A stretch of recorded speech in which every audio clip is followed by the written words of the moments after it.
Hello and welcome back, everyone, to Wings of the Liberty Campaign, StarCraft 2, Part 7. And in this episode, Safe Haven! They're not responding on any frequency. Hanson, I can't see your face. The subtitle is in the way. Admittedly, yes, this is one of the few instances where having the subtitles on kind of hurts the CGI acting. I'm worried that something has gone very wrong. But this is also subtitle. one of the few missions in the game where we are offered a choice. Sir, there's a Protoss fleet holding an orbit. They're disrupting all If only they would put it in a gag in like a parody of a show, they should totally have a character called Dr. Subtitle. And every time Dr. Subtitle is talking on screen, Dr. Subtitle's face is blocked by the subtitles. Hey, Selendis, I don't know who you are. Supposedly, Selendis is the executor from Brood War, but I kind of doubt it. You sound sexy. Please, continue. With all due respect, your fleet needs to pull back. The people on Haven are no threat to you. Our observers detected Zerg hive spores infesting the colonists. Observers can do that? They're even more awesome than I thought. You wish to undertake this Must be mission? purified in the name of our Protoss religious rites. Some of my people are infested. But you can't let the Protoss just destroy them all. If you keep the Protoss Jim, at bay, Dr. Subtitle has a point. We gotta do something really cool in this upcoming mission. The only cure for Zerg infestation is purification by fire. You know this to be true, James. Well, at the Randall. time, Selendis, sure, but that doesn't mean that has to be all the time. If you choose to resist us, we will meet in glorious combat. Don't make me The choose. choice is yours, James Raynor. We await your answer. But yeah, we're gonna protect the colony. It's not because I need the Zerg research. It's because I actually really like the ending that Ariel gets if we protect the colony, as opposed to the one where we destroy it. Your So reputation as a commander is most impressive. I trust you will live up to it. Selendis, you got to see James's prowess as a commander, so much. supposedly. whatever's happening on Haven, my people. Alright, so we don't just gotta deserve kill a to be few wiped angry out. Protoss, that's all. We'll make this A right. few angry I'll find Protoss, it he too. says. Yes, Few! few You know, angry Protoss. Jim, Oh, No, look, a new versus- Protoss unit, the mothership. my people don't stand a chance. and it flies. We're gonna have to It stop flies. the fire theirs before it can wipe the whole place out. No. If the purifier gets that far, we're done. Well, at least we can count on them. You know, just like actual multiplayer. If the mothership is right over your base, surrounded by a fleet of laser dudes, you're probably going to lose the game. Hey, not everyone plays Protoss the way I do. In fact, most people don't play Protoss the way I do. Well, actually, I think my buddy also used to play Protoss in a pretty similar fashion. Just get a bunch of laser ships all at the same time, fly overhead, and destroy everything in your path. Ah, okay. Its shields are completely It's so impenetrable. fast. How can you stop something like that? By taking out the Nexi. Easy. We knock out those Nexi first. Also, another new unit for the Protoss, the Colossus. We'll only see the Colossus and Immortal units very fleetingly in this mission. Mostly because we're jump cutting past a good portion of this mission. It's not this mission that I dislike, to be perfectly honest. The way that this mission is set up is actually fine. It's the fact that we're really supposed to be showcasing off how useful our new unit is, and our new unit is not useful. Not Okay, useful because it doesn't let's get hit there. into this. The Viking on paper is a very powerful unit that has got a lot of decent uses to it. I don't know what they are, because it has bonus damage against light enemies while it's grounded, and it has relatively high air-to-air firepower. Problem is, they take forever to build. They're very expensive. They take, I think it's 3 psi a piece, and it's primarily those 3 things. They're actually relatively fast in the air, making them relatively good scout units, but they're so expensive and hard to replace that you don't want them as scout units. You want them as dedicated air-to-air superiority fighters, meaning they never land on the ground. But if they never land on the ground, then they have to be supported by ground units, specifically siege tanks. We don't get siege tanks in this mission yet, so we have to do this the really really fucking bullshit way. We have to build effectively 24 Vikings before we can leave our base, meaning we're going to lose the first 2 settlements. Protoss squadron is 4 going minutes after the later. ships. Yeah, we just Those jump people cut don't me. stand a It's chance not unless that we I stop don't have the Vespane for this. It's the fact that it takes forever for Vikings to produce, even when I've got 2 going at a time. And it's like, guys, why do they take 90 seconds a piece, even on maxed out game speed, in order to produce? It's fucking nuts that they take so long. Suspense. It's not The Protoss are suspense coming. though. They're not good units. Like The they Protoss are don't coming. have good air-to-air defenses. They have no air-to-ground defenses, and right now, in order to actually repair them, I have to send them home. We're all going to die.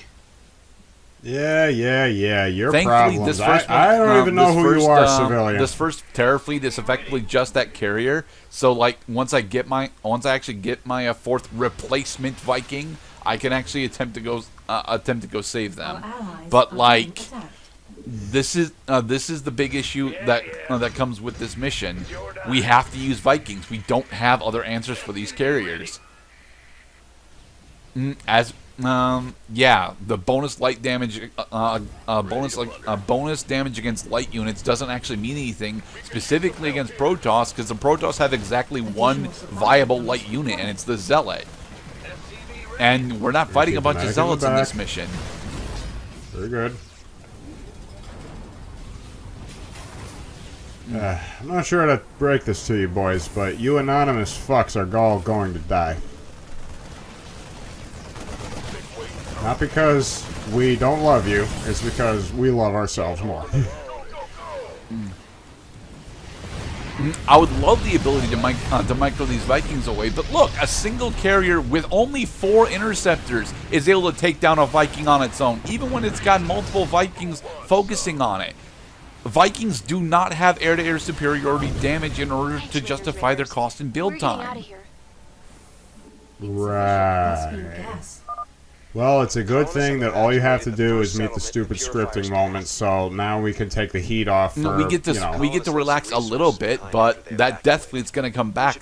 I think it's once every 5 minutes they respawn a Death Fleet. And this is another thing that bothers me about rescuing the colonies, is that if you do successfully rescue the colonies like this, you have to remember to land your Vikings to pick up the resources, and I need the Vespane here.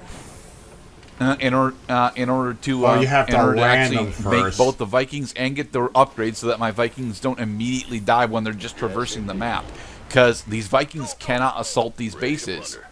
Like, in order to assault these bases at all, what they need to do is land first, like I'm showing off here, and then attempt to focus down targets. Now, if you've got a large portion of Vikings, say 10 or 11 of them, they'll actually rip through a base relatively easily. But they also still need to be microed efficiently in order to make sure that they're all firing on worthwhile targets. Or else a single Colossus can in fact rip them apart. Thankfully, one of the weaknesses of the Colossus specifically is that because it's so tall, it's also treated as an air unit. This is one of the few times where the Colossus's air presence is an actual weakness for it. Most of the times, it's just a thing that you know. It's just a thing that you know about, but you don't really get to care. You don't really care about so much. Hey Gerda, what do you call it when the Protoss have a Colossus? I don't know. What do you call it when a Protoss have a Colossus? Called a Protossus. No, it doesn't work. Needs to be an actual word for that to work, Mr. Cloud.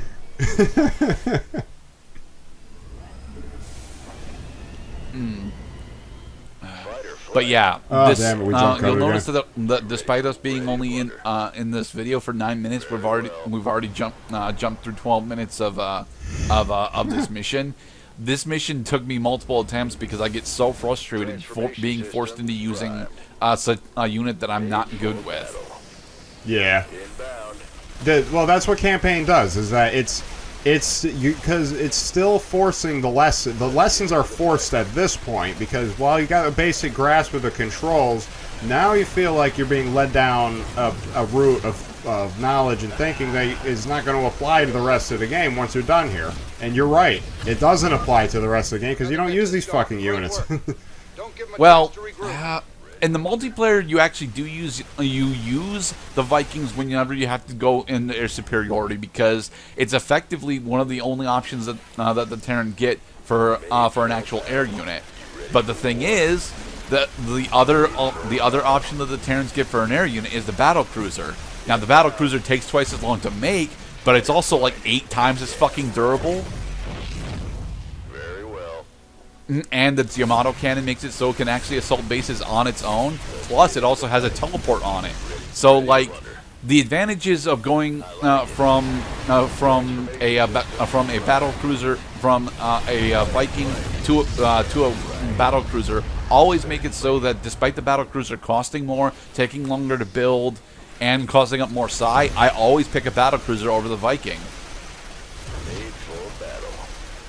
Yeah, because the battle cruiser just rewards you for scaling up your production and your research tree. Let's get into the fight. All right, so now comes the final part of the game, the final part of the mission where we have to take all of our remaining Vikings, because several of them have been laid waste to. Wait for him to destroy this particular one, because if you go in there while he's destroying it, you're just going to get ripped apart. Don't advance on him. No! Get back home. Go back to your mothers. Yeah, I wouldn't get too close to that thing. Yeah, that looks pretty scary right there, like something out of E.T. Oh, look, we managed to deplete a mineral field. Although we have 4,000 excess resources right now, so I'm pretty sure what they wanted me to do is have a second starport going, but it doesn't feel like it would have been worth it. Like I've still been producing Vikings. I've still been producing Vikings off screen 2 at a time. So would 4 at a time really have made such a big difference? I don't think I would have been able to keep up with psi production, given how small my base dimensions actually are. I see. So the purifier is protecting the spawn point because you can't get near the purifier without taking unit damage. Not exactly. What the purifier is doing is it's actually doing purifier things.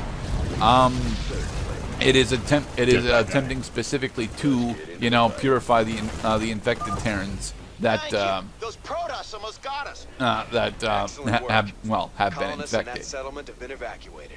Only that the Protoss cannot distinguish between the infected and the not yet infected. Yes, they can.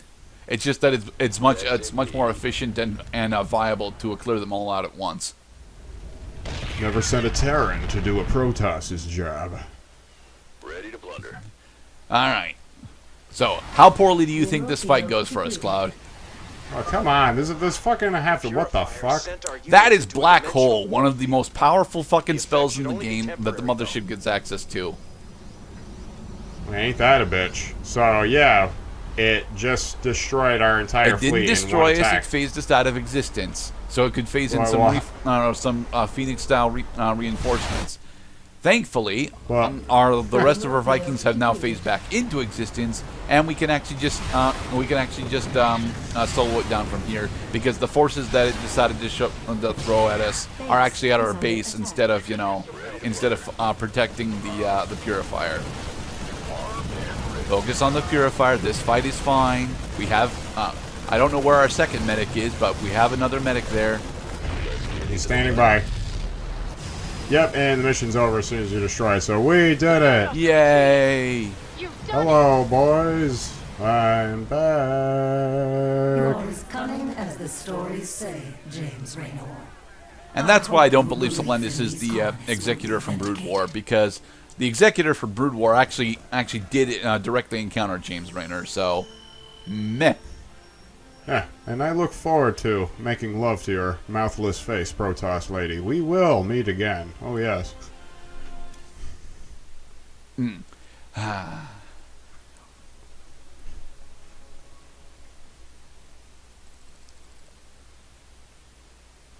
There was nothing happening in the other 35 Hyperion airlocks. And so we get Ariel Hansen's ending. This is actually a very cute scene. So I guess this is goodbye, Doc. You've got a lot of cleaning up to do Well, out there. Dr. Subtitle, we've been through a lot. We'll Told some manage exposition. I just Blocked hope some you boys faces. stand a We did it. chance. Those Protoss are bound to be upset. Well, me and the Protoss go way back. Want to smoke? Helped them out a few times. Figure they might cut me some slack. Don't smoke, kids. It's a disgusting habit. Don't smoke in front of a Well, doctor you specifically. could always stay here. Settle down, make a new start.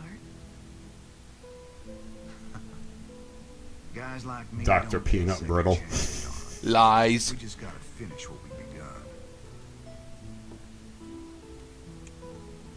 Yay! Be safe, Ariel. You're a good man, Jim Raynor. Right, that's why you kissed me right before I will never see you again, you bitch. Alright, everyone, be safe.